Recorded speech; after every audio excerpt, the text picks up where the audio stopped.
So we've been using lasers in dentistry. I mean, I've been using my whole career. It's almost 20 years, right? They've been around for a long time.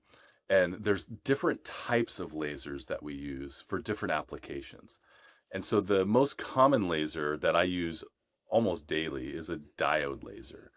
And a diode laser is really great for doing our gum sculpting, right? And so oftentimes when we're creating an ideal smile, we're shaping or framing the gums to idealize that new smile. And that laser works really well to contour in a way that the gums heal almost instantly, right?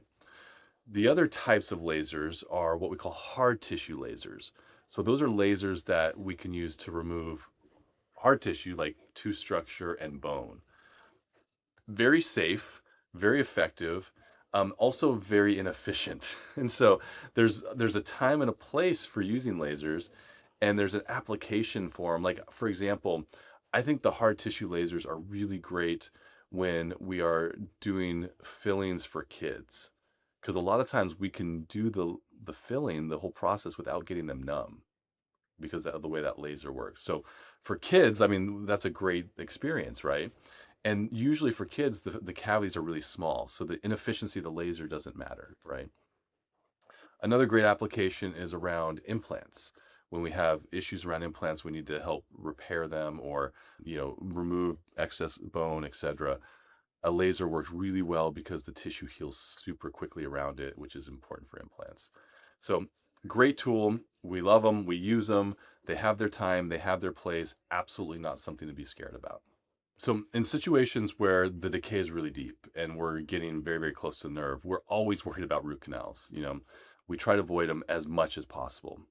I call root canal a necessary evil. There are times when they're necessary, but no one likes them. And I apologize to all my endodontist colleagues out there. That's just how we feel. So when we're in situations like that, a laser can be a great tool because it helps remove the decay.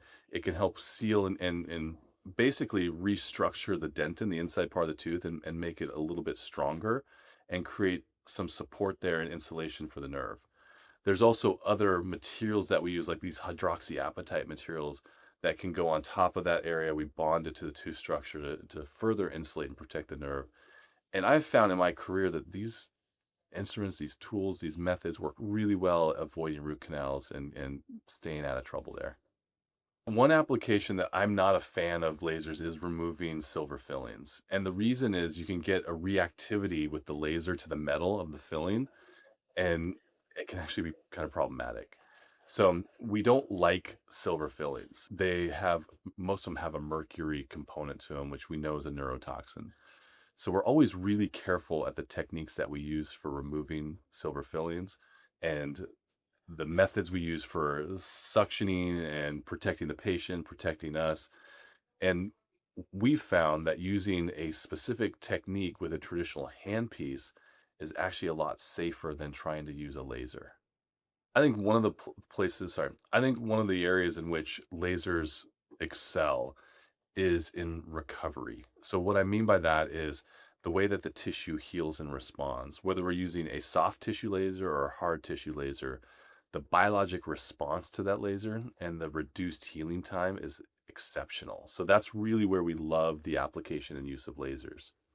So one of the cool applications that we're starting to see come out with lasers, not just in, removal of tissue, but we're using them in whitening processes. We're using them for treating the inside of restorative materials before we place them, like crowns and onlays. We're using them to make materials stronger, right? So by kind of doing chemical changes to the materials. And then also we're using different types of lasers for imaging now to get more accurate imaging, not to mention certain types of lasers in 3D printing. So lasers have a place in dentistry. They're not going away. It's just getting better. And it's fun. I think in dentistry in particular, of all medical fields, has the most technological advancements that have happened and are happening now.